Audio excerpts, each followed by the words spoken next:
जय हिंद दोस्तों, कैसे हो आप लोग। आज फिर हम लोग एक छोटे से वीडियो के साथ आपस में मिल रहे हैं। आज बेसिकली आज का जो वीडियो रहेगा वो रहेगा टेंस, फ्रेज और क्लॉज के ऊपर। बहुत सारे स्टूडेंट को इसमें कन्फ्यूजन होता है, तो हम लोग बिल्कुल बेसिक लेवल पर हर एक कन्फ्यूजन को क्लियर करते हैं।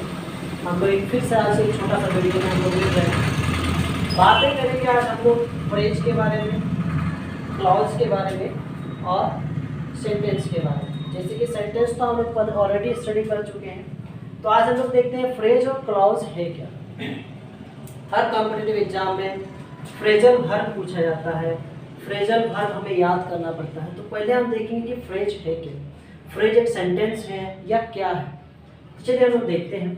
फ्रेज जैसे कि हमने बात किया था पहले ही, फ्रेज एक ग्रुप ऑफ वर्ड्स है, फ्रेज एक ग्रुप ऑफ वर्ड्स है, लेकिन ये एक सेंटेंस नहीं है, ये सिर्फ एक ग्रुप ऑफ वर्ड्स है, क्योंकि ये सेंटेंस की तरह कंप्लीट मीनिंग नहीं दे पाता है।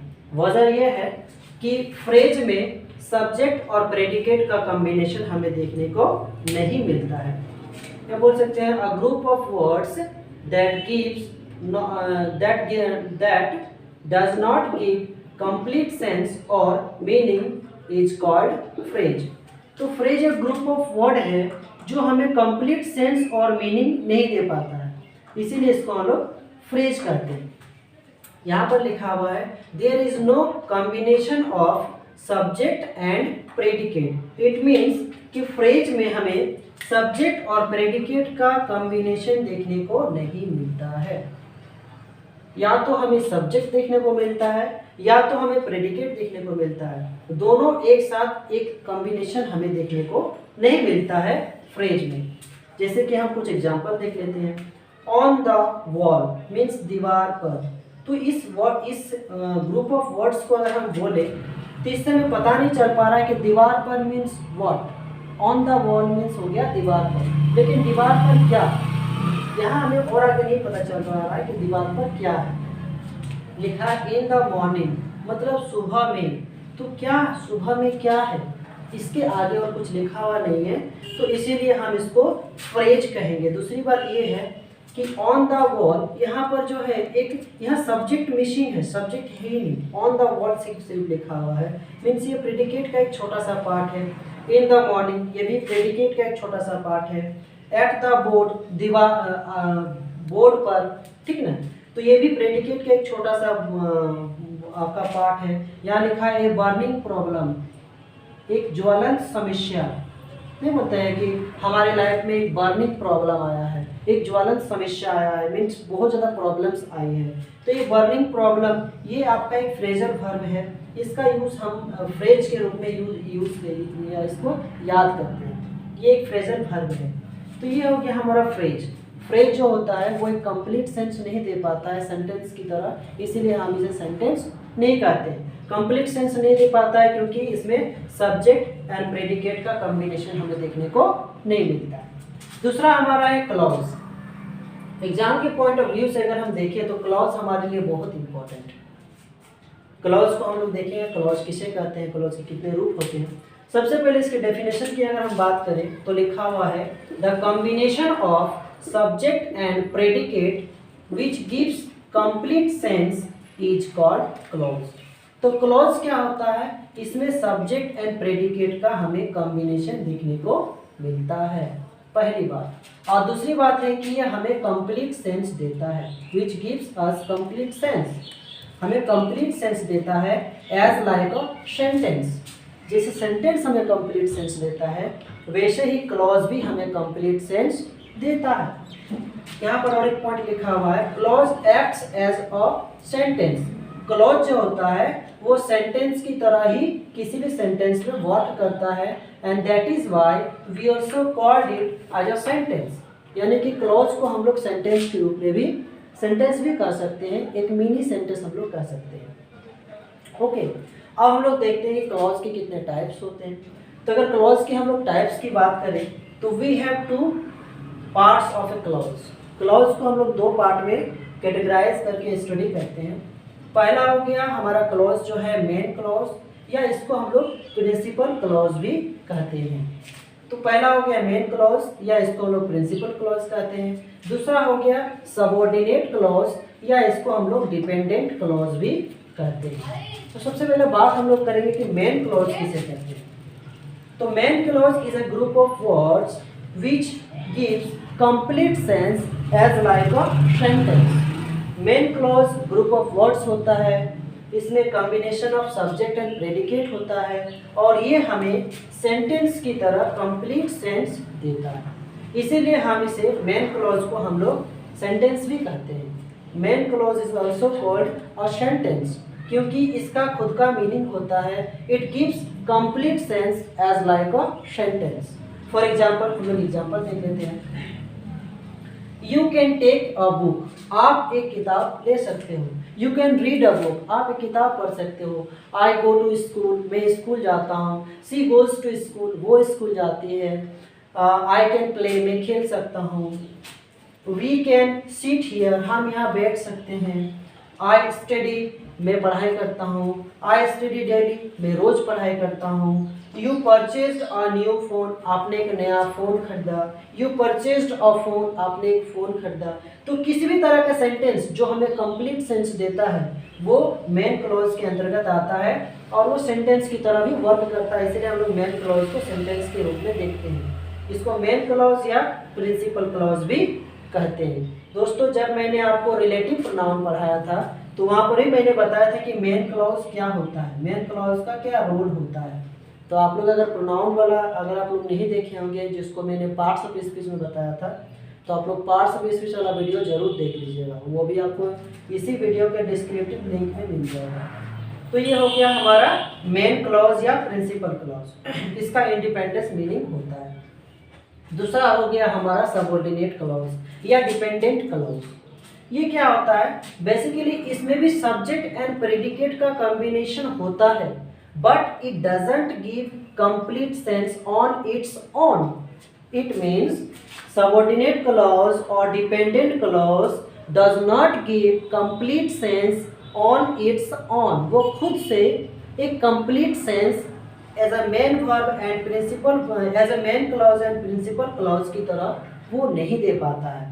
सबऑर्डिनेट क्लॉज और डिपेंडेंट क्लॉज जो होता है वो मेन क्लॉज या प्रिंसिपल क्लॉज की तरह खुद ब खुद एक इंडिपेंडेंट मीनिंग नहीं दे पाता है and that's why it is called subordinate clause या डिपेंडेंट क्लॉज। दोस्तों, ये जो डिपेंडेंट क्लॉज होता है ये एक्चुअली मेन क्लॉज के ऊपर डिपेंड होता है। इसको कंप्लीट सेंस तभी मिल पाएगा जब ये मेन क्लॉज के ऊपर डिपेंड होगा। इट मीन्स कि जब ये डिपेंडेंट क्लॉज मेन क्लॉज के साथ आपस में जुड़ जाता है तो वो कंप्लीट सेंस देने लग जाता है, तो उसका सेंस जो है कंप्लीट हो जाता है। अगर वो मेन क्लॉज के साथ ना जुड़े तो इसका सेंस कहीं ना कहीं अधूरा रह जाता है, हमें कंप्लीट नहीं मिल पाता है। जबकि इस पर भी, इसमें भी सबऑर्डिनेट क्लॉज में भी सब्जेक्ट एंड प्रेडिकेट हमें देखने को मिलता है, इसके बावजूद भी ये कंप्लीट सेंस नहीं दे पाता है। उसे कंप्लीट सेंस देने के लिए मेन वर्ब पर डिपेंड होना पड़ता है, इसीलिए इसको हम लोग डिपेंडेंट क्लॉज कहते हैं। फॉर एग्जाम्पल हम लोग यहाँ कुछ एग्जाम्पल देख लेते हैं। बिकॉज आई लाइक इट, क्योंकि मैं इसे पसंद करता हूँ। क्यों पसंद करता हूँ इसका कारण नहीं पता चला। सिंस यू नीड इट, क्योंकि आपको ये चीज़ चाहिए। क्यों चाहिए पता नहीं चला। Wherever you want, जहाँ भी आप चाहते हो, क्या चाहते हो पता नहीं चला। तो इस तरह से whatever you want, जो भी आप चाहते हो, क्या चाहते हो पता नहीं चला। तो इस तरह से अगर हम देखें तो ये जो डिपेंडेंट क्लॉज है इसमें भी देखें यू आपका सब्जेक्ट है, want आपका वर्ब है। इट मीन सब्जेक्ट भी है, वर्ब भी है, सब्जेक्ट भी है, प्रेडिकेट भी है, लेकिन फिर भी इसका खुद का कोई मीनिंग, कंप्लीट मीनिंग नहीं है। आई सब्जेक्ट है, लाइक आपका वर्ब है, ईट आपका ऑब्जेक्ट है, कोई अदर वर्ड है। इट मीन सब्जेक्ट है, वर्ब है, सब्जेक्ट और प्रेडिकेट का कॉम्बिनेशन है, तो कंप्लीट मीनिंग नहीं दे पा रहा। आप देखिए, जब हम मेन क्लॉज या प्रिंसिपल क्लॉज को डिपेंडेंट क्लॉज के साथ जोड़ करके एक सेंटेंस बनाएंगे तो वो हमें कंप्लीट सेंस देगा। For example, we can sit हम बैठ सकते हैं। अगर हम इसको मिटा दें यहाँ से और अगर हम बोले वी कैन सीट हम बैठ सकते हैं वेर एवर वी वॉन्ट, जब जहाँ भी हम चाहे, वेर एवर वी वॉन्ट। अगर हम इस तरह सेंटेंस बोले वी कैन सीट हम बैठ सकते हैं वेर एवर वी वॉन्ट, जहाँ भी हम चाहे, तो आप देखिए ये सेंटेंस क्लियर हो गया। अब ये सेंटेंस हमें कंप्लीट सेंस दे पा रहा है। मैं इसे मिटा देता हूँ और सबको एक साथ मिलकर लिखता हूँ ताकि आपको थोड़ा सा इसको समझने में ज़्यादा प्रॉब्लम ना हो और आपका जो कन्फ्यूजन है वो क्लियर हो जाए। क्योंकि बेसिकली हमारा क्लास देने का मतलब ही यही है कि जो भी आपका प्रॉब्लम है, जो भी आपको कन्फ्यूजन है, वो कन्फ्यूजन आपका ख़त्म हो जाए। इसीलिए हम लोग ट्राई कर रहे हैं, we are trying our best to taken out whatever the conditions, whatever the confusions you have. Okay, so फिर हम एग्जाम्पल लिखते हैं। आई कैन गो मैं जा सकता हूँ wherever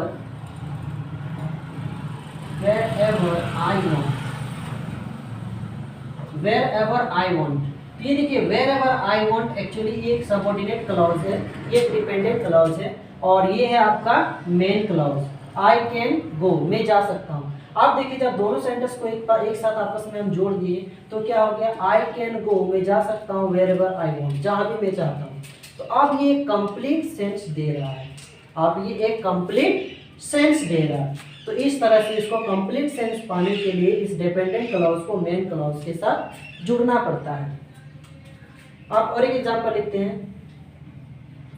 you go to school because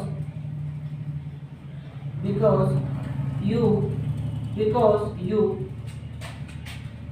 want to be a good man, because you want to be a good man, ये good person.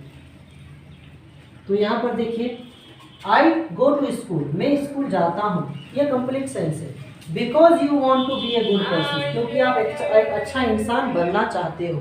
तो यहाँ पर देखिए, यहाँ पर because you want to be a good person ये आपका डिपेंडेंट क्लॉज है और आई गो टू स्कूल ये आपका मेन क्लॉज है। तो मेन क्लॉज और डिपेंडेंट क्लॉज दोनों आपस में जुड़ करके एक कंप्लीट सेंस मिल जाता है और एक अच्छा सेंटेंस भी बन जाता है। I go to school because I want to be a good person, मैं एक अच्छा इंसान बनना चाहता हूँ। I want to be a successful person, मैं एक सक्सेसफुल इंसान बनना चाहता हूँ। I want to be a good citizen, मैं एक अच्छा नागरिक बनना चाहता हूँ, इसीलिए मैं स्कूल जाता हूँ। तो ये कंप्लीट सेंस दे दिया। तो ये था आपका मेन क्लॉज और इसको प्रिंसिपल क्लॉज भी कहते हैं और ये हो गया आपका सबऑर्डिनेट क्लॉज या डिपेंडेंट क्लॉज। इसके बाद बात हम करेंगे सेंटेंस की। तो प्रीवियस वीडियो में इससे पहले जो क्लास हुआ था उस पर हम लोग सेंटेंस की बात कर चुके थे और सेंटेंस के बारे में हम लोग डिस्कस भी कर लिए हैं। सेंटेंस क्या है, a group of words that gives complete sense और मीनिंग इज कॉल्ड सेंटेंस। तो सेंटेंस जो होता है कंप्लीट एक ग्रुप ऑफ वर्ड्स होता है जो कि हमें कंप्लीट सेंस देता है और कंप्लीट सेंस देता है, मीनिंग देता है, इसीलिए हम लोग इसे क्या कहते हैं, सेंटेंस कहते हैं। जैसे I go to market, she studies book daily, they are doing some work.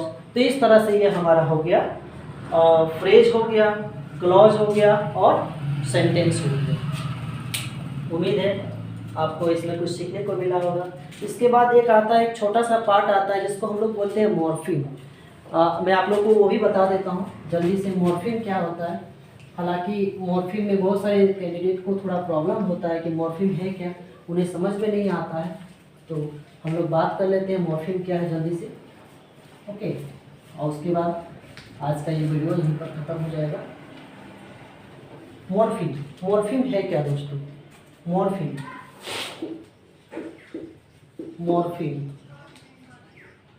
क्या है?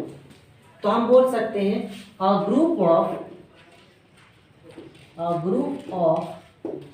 Letters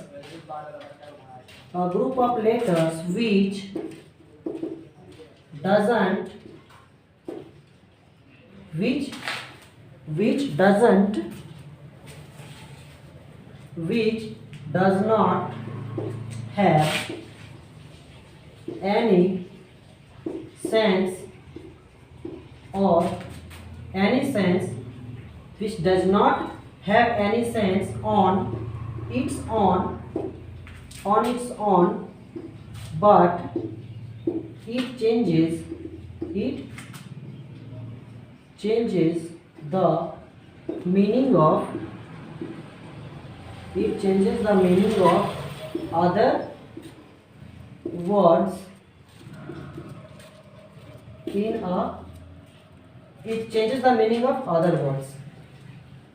it changes the meaning of other words. तो दोस्तों मॉर्फीम एक ग्रुप ऑफ लेटर्स है, ये एक ग्रुप ऑफ लेटर्स है which does not have any sense. ये जो मॉर्फीम है ये ग्रुप ऑफ लेटर है, उसका खुद का कोई मीनिंग नहीं होता है, लेकिन जब वो ग्रुप ऑफ लेटर किसी वर्ड के पहले या किसी वर्ड के बाद जुड़ जाता है तो उस वर्ड के मीनिंग को चेंज कर देता है। जी हाँ दोस्तों, उस वर्ड के मीनिंग को चेंज कर देता है। ये जो मॉर्फीम है हमारा, इसमें हम एग्जांपल में देख लेते हैं कि हमारा मॉर्फीम में क्या क्या आता है। तो हमारा मॉर्फीम में आता है, जैसे हम लोग यूज़ करते हैं ING या NESS या ED, ठीक ना, या NE या EN या आप LY बोल सकते हैं। ING हमने यहाँ पर लिख दिया है, इस तरह डॉट डॉट डॉट etc होता है। तो ये सब हमारा मॉर्फीम है, ये सब हमारा आपका मॉर्फीम है। ये ग्रुप ऑफ लेटर होता है लेकिन इसका खुद का कोई मीनिंग नहीं होता है। जैसे अगर मैं एग्जांपल में देखूं, एग्जांपल अगर दूं, जैसे मैं लिखता हूं ऑनेस्ट, तो इसके आप डिस भी यहाँ पर होता है, मैंने डिस यहाँ पर नहीं लिखा, यहाँ डिस भी होता है, डिस भी होता है, इस तरह डॉट डॉट डॉट, ठीक है। तो ये जो आपका ऑनेस्ट है, अगर इसके पहले हम डिस लिख दें तो देखिए इस वर्ड का पूरा मीनिंग चेंज हो गया। पहले था ऑनेस्ट मीन्स ईमानदार, अब इसके पहले जब डिस लग गया तो क्या हो गया, डिसऑनेस्ट हो गया। मीन्स ईमानदार का उल्टा आप जानते करते हो क्या होता है, डिसऑनेस्ट, बेईमान होता है। तो इस तरह से जब ये वर्ड के साथ लग जाए, जैसे कि हो गया काइंड, काइंड एक आपका एडजेक्टिव वर्ड है, जब इसके साथ हम लोग NESS जोड़ देंगे तो काइंडनेस हो गया, ये आपका नाउन बन गया, मीनिंग भी चेंज हो जाएगा और वर्ड का मीनिंग भी चेंज हो जाएगा, ठीक है। तो ये वर्ड के मीनिंग को चेंज कर देता है पूरी तरह से यह मॉर्फीम। लेकिन NESS इसका खुद का कोई मीनिंग नहीं है, जब ये वर्ड के साथ जुड़ जाता है तो वर्ड के मीनिंग को चेंज कर देता है। तो इस तरह से ये जो हमारा मॉर्फीम होता है दोस्तों, ये 2 टाइप के होते हैं। ये जो मॉर्फीम होते हैं वो 2 टाइप के होते हैं। एक होता है प्रीफिक्स, जो कि प्री मीन्स होता है के पहले, यानी वर्ड के पहले अगर कोई जुड़ जाए, वर्ड के पहले किसी वर्ड, ये जो हमारा वर्ड है, अगर इस वर्ड के पहले कोई एक्स्ट्रा ग्रुप ऑफ लेटर जुड़ जाए और उस वर्ड के मीनिंग को चेंज कर दे तो उसे हम लोग बोलते हैं प्रीफिक्स। क्या बोलते हैं, प्रीफिक्स। और एक होता है सफिक्स। सफिक्स मीन्स जब वर्ड के बाद, ये जो हमारा वर्ड है इसके बाद अगर कोई मॉर्फीम जुड़ जाए, इसके बाद अगर कोई मॉर्फीम जुड़ जाए तो इसको हम लोग बोलते हैं सफिक्स, इसको हम लोग बोलते हैं सफिक्स। तो इस तरह से हमने देखा दोस्तों कि ये जो मॉर्फीम है या 2 टाइप्स के होते हैं, एक प्रीफिक्स होता है और एक सफिक्स होता है। प्रीफिक्स में क्या होता है कि वर्ड के पहले मॉर्फीम जुड़ जाता है, और सफिक्स में क्या होता है कि वर्ड के बाद मॉर्फीम जुड़ जाता है। तो इस तरह से ये आपका मॉर्फीम था। उम्मीद है आप इससे कुछ सीख पाए होंगे। तो आज का वीडियो हम यहीं पर जो है ख़त्म करते हैं। आप लोग अगर वीडियो अच्छा लग रहा हो दोस्तों तो आप दोस्तों के बीच में शेयर कीजिए, ज़्यादा से ज़्यादा शेयर कीजिए ताकि ज़्यादा से ज़्यादा लोगों को इसका बेनिफिट मिल सके। और फिर हम लोग मिलेंगे इसी तरह एक छोटा सा वीडियो में। Till then bye. आप लोग इसको लाइक सब्सक्राइब जरूर कीजिए। जय हिंद।